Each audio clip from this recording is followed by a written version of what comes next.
ذرا تصور کریں، ایک بہت بڑا میدان جہاں لاکھوں لوگ سفید لباس میں کھڑے ہیں، ہر طرف آنسو ہیں، ہر طرف دعائیں ہیں، ہر طرف معافی مانگتے لوگ ہیں۔ یہ کوئی عام دن نہیں، یہ یوم عرفہ ہے، وہ دن جسے حج کا سب سے عظیم دن کہا جاتا ہے۔ لیکن سوال یہ ہے، عرفات کے میدان میں لوگ اتنا روتے کیوں ہیں؟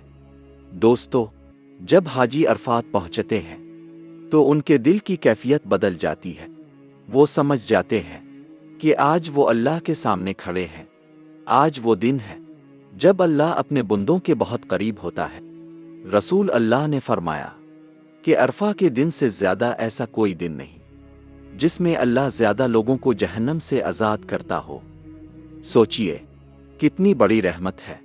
لاکھوں لوگ اپنے ہاتھ اٹھا کر دعا کرتے ہیں، کوئی اپنے گناہوں پر رو رہا ہوتا ہے، کوئی اپنے ماں باپ کے لیے دعا کر رہا ہوتا ہے، کوئی اپنے بیمار بچوں کے لیے دعا مانگ رہا ہوتا ہے، اور کوئی صرف اللہ سے معافی مانگ رہا ہوتا ہے۔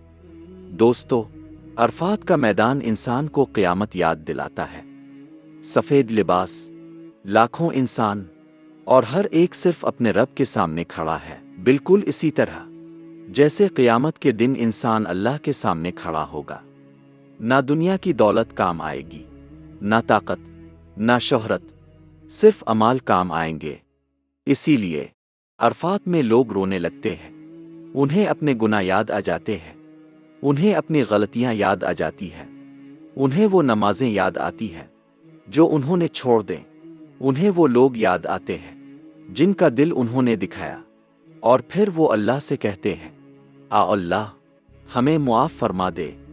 دوستو، عرفات کا دن رحمت کا دن ہے، معافی کا دن ہے۔ اللہ اپنے بندوں کو دیکھ کر فرشتوں سے فرماتا ہے، دیکھو میرے بندے غبار آلود حالت میں میرے پاس آئے ہیں، یہ مجھ سے رحمت مانگ رہے ہیں، اور اللہ انہیں معاف فرما دیتا ہے۔ سوچئے، کتنا پیارا رب ہے ہمارا۔ ہم گناہ کرتے ہیں، پھر بھی وہ معاف کر دیتا ہے۔ دوستو، کتنے لوگ عرفات میں دعا کرتے ہوئے بے ہوش ہو جاتے ہیں کیونکہ ان کے دل اللہ کے خوف اور محبت سے بھر جاتے ہیں۔ وہ سمجھ جاتے ہیں کہ دنیا عارضی ہے، اصل کامیابی صرف اللہ کو راضی کرنے میں ہے۔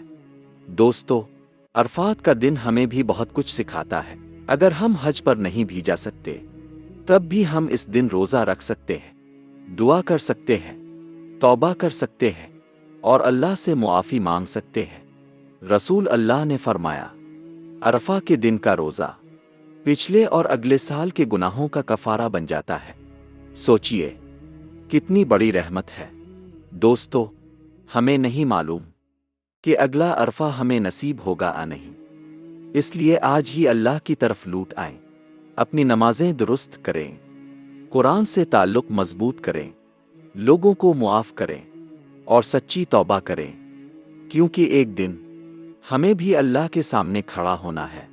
دوستو، عرفات میں لاکھوں لوگ صرف ایک دعا کرتے ہیں، اللہ ہمیں معاف فرما دے۔ آئیں، آج ہم بھی دل سے دعا کریں، اللہ ہمیں بھی اپنے نیک بندوں میں شامل فرما، ہماری مغفرت فرما، ہمیں ہدایت عطا فرما، اور ہمیں ایسا دل دے جو تیرے خوف سے رونے والا ہو۔ اللہ جو لوگ حج پر گئے ہیں ان کے حج کو قبول فرما، اور ہمیں بھی ایک دن عرفات میں کھڑے ہو کر دعا کرنے کی سعادت عطا فرما۔ آمین یا رب العالمین۔